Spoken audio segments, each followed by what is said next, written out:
मैं बहुत स्पष्ट शब्दों में कहना चाहता हूं, जिन्होंने ये हमला किया है, उन आतंकियों को और इस हमले की साजिश रचने वालों को उनकी कल्पना से भी बड़ी सजा मिलेगी। सजा मिलकर के रहेगी।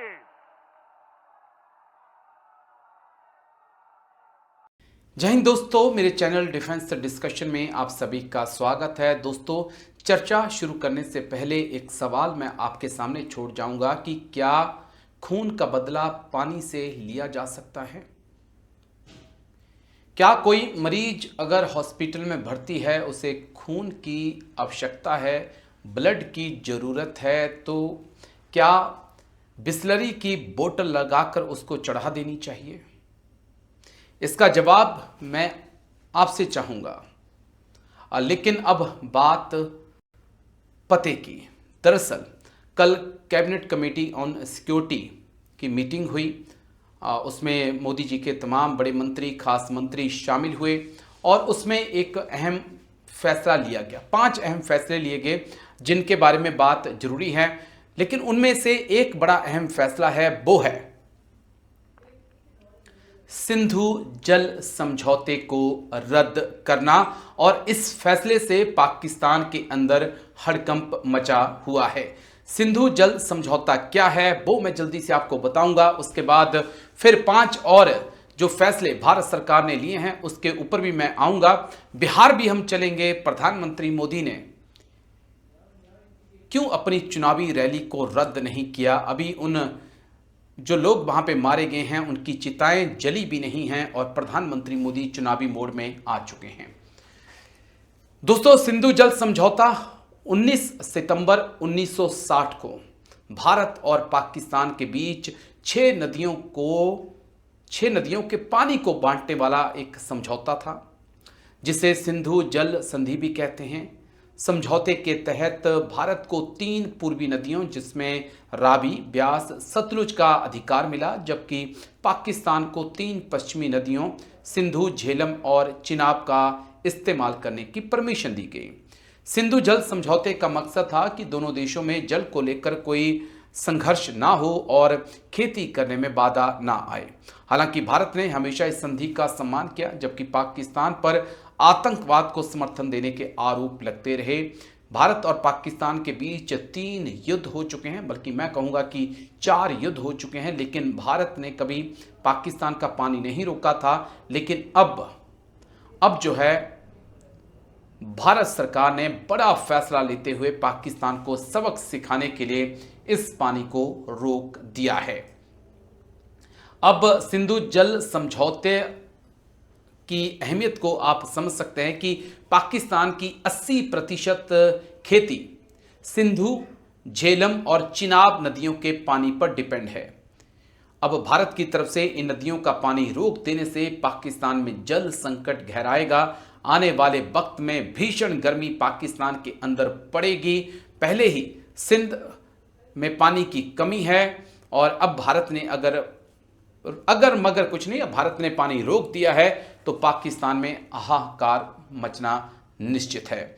इसके अलावा कई डैम और कई हाइड्रो प्रोजेक्ट्स पाकिस्तान ने इन नदियों पर बनाए हुए हैं जो अब काम नहीं करेंगे, यानी कि बिजली का संकट भी पाकिस्तान के सामने खड़ा हो जाएगा। तो अब देखना होगा भारत सरकार के इस फैसले का कितना असर पड़ता है। लेकिन दूसरे जो समझौते हैं वो भी आपको बता दूं तो अटारी बागा चेक पोस्ट को तुरंत प्रभाव से बंद करने का ऐलान किया गया है। तीसरा फैसला जो है वो पाकिस्तानी नागरिकों को सार्क वीजा छूट योजना के तहत भारत में प्रवेश की इजाज़त नहीं है और जो भारत आ चुके हैं उन्हें अगले 48 घंटे में भारत छोड़ने का आदेश दे दिया गया है। और जो मिलिट्री अटैचे भारत के पाकिस्तान में हैं उन्हें वापस बुला लिया गया है और जो पाकिस्तान के भारत उच्चायोग में हैं उन्हें वापस पाकिस्तान जाने के लिए कह दिया गया है। और 5वां अहम फैसला जो अभी तक लिया गया है कि दोनों उच्चायोगों में कर्मचारियों की संख्या 55 से कम कर 30 की गई है और यह भी 1 मई 2025 से फैसला प्रभावी तौर पर लागू हो जाएगा। लेकिन जो सिंधु जल समझौते को लेकर भारत सरकार ने बड़ा फैसला लिया है, ये वाकई में पाकिस्तान की आर्थिक व्यवस्था को चोट पहुंचाएगा, पाकिस्तान पर एक बड़ा घात होगा। लेकिन बड़ा सवाल यही है कि क्या सिर्फ पानी बंद करके मोदी सरकार समझ रही है कि हमने बदला ले लिया है, या फिर बदले की प्लानिंग जारी है? वक्त समय भारत सरकार, भारत की सेना तय करेगी। हम ऐसा ही चाहते हैं, ऐसी ही उम्मीद करते हैं कि आने वाले वक्त में प्रधानमंत्री मोदी कुछ ऐसा बड़ा कदम उठाएंगे कि पाकिस्तान की आने वाली 7 नहीं, मैं कहूंगा 10 पुश्तें याद रखें कि किसके साथ पंगा लिया था। हालांकि दुख है इस बात का कि जो वहां पर पहलगाम में लोग मारे गए, आज उनकी चिताओं की राख अभी ठंडी भी नहीं पड़ी थी कि देश के प्रधानमंत्री चुनावी सभा को संबोधित करने बिहार पहुंच गए। गजब की विडंबना है इस देश की कि नेता सबको छोड़ सकते हैं लेकिन चुनावी रैलियां नहीं छोड़ सकते हैं। इसी मामले में हमें इजराइल जैसे देशों से सीखने की जरूरत है, उनके प्रधानमंत्री से सीखने की जरूरत है, उनकी आवाम से सीखने की जरूरत है। 7 अक्टूबर को जब इजराइल के ऊपर हमला हुआ था, हमास ने अटैक किया था, उसके बाद क्या हुआ था दोस्तों? हमास ने भी तो बाहर से आए टूरिस्टों को ही निशाना बनाया था, या जो लोग वहां पर पिकनिक मना रहे थे उन्हें ही निशाना बनाया था। भारत में भी, पहलगाम में भी तो कुछ ऐसा ही हुआ, लेकिन भारत की प्रतिक्रिया अलग। अगले 12 घंटों के अंदर इजराइल ने ताबड़तोड़ हमले गजा पर हमास के ऊपर शुरू कर दिए थे। लेकिन हमारे नेता हैं, वो चुनावी रैलियों में जाकर भाषण दे रहे हैं और वहां पर पहलगाम के नाम पर वोट बैंक को साधने की कोशिश हो रही है। इससे बड़ी निराशा कुछ नहीं हो सकती। लेकिन क्या कुछ यहां पे प्रधानमंत्री मोदी ने कहा, आप सुनिए जरा। कुछ वैसा ही है जैसा पुलवामा के बाद लोगों से वोट मांगा गया था। आई होप आपको वीडियो अच्छा लगा होगा। सुनिए प्रधानमंत्री मोदी को, और अच्छा लगे तो लाइक शेयर सब्सक्राइब करिएगा, कमेंट्स करके अपनी राय जरूर दीजिएगा। थैंक यू, जय Hind. Today, from the soil of Bihar, I say to the whole world, India will identify, track, and punish every terrorist and their backers. We will pursue them to the ends of the earth. India's spirit will never be broken by terrorism.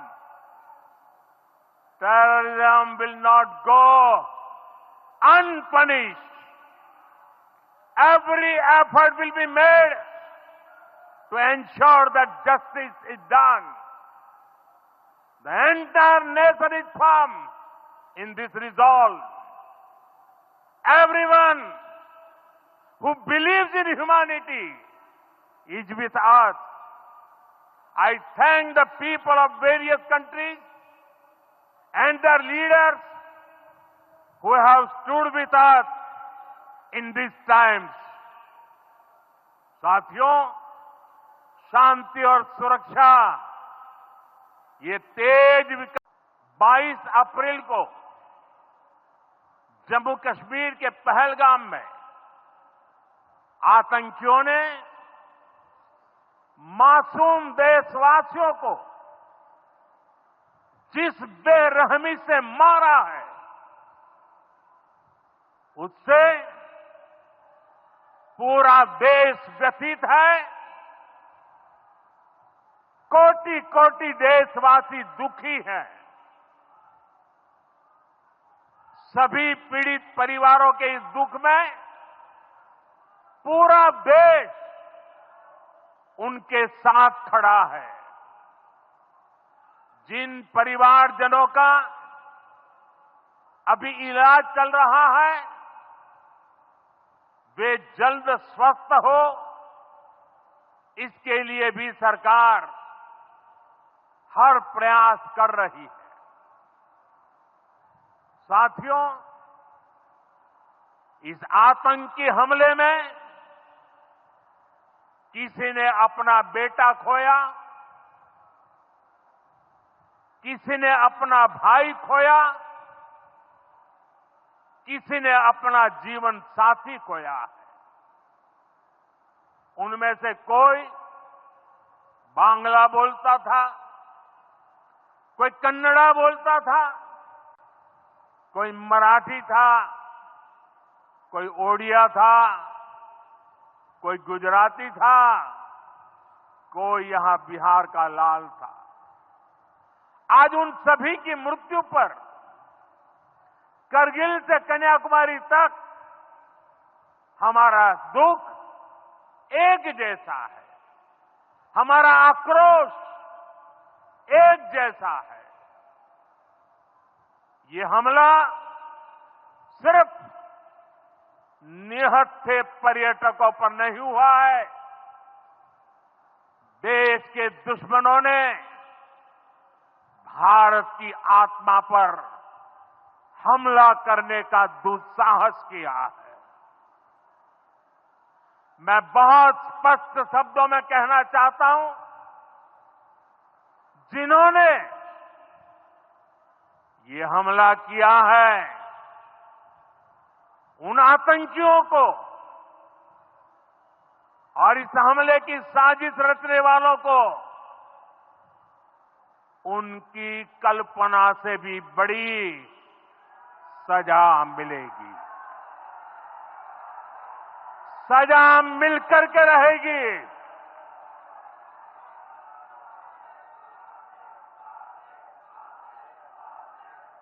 अब आतंकियों की बची खुची जमीन को भी मिट्टी में मिलाने का समय आ गया है।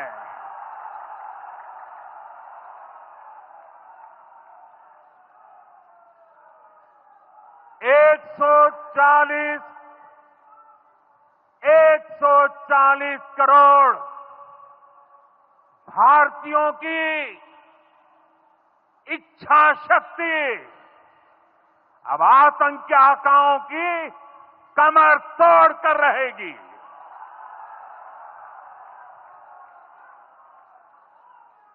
Friends, today from the soil of Bihar, I say to the whole world, India will identify, track and punish every terrorist and their backers. We will pursue them to the ends of the earth. India's spirit will never be broken by terrorism. Terrorism will not go unpunished. Every effort will be made to ensure that justice is done. The entire nation is firm in this resolve. Everyone who believes in humanity is with us. I thank the people of various countries and their leaders who have stood with us in these times. साथियों, शांति और सुरक्षा ये तेज विकास की सबसे जरूरी शर्त है। विकसित भारत के लिए विकसित बिहार जरूरी है।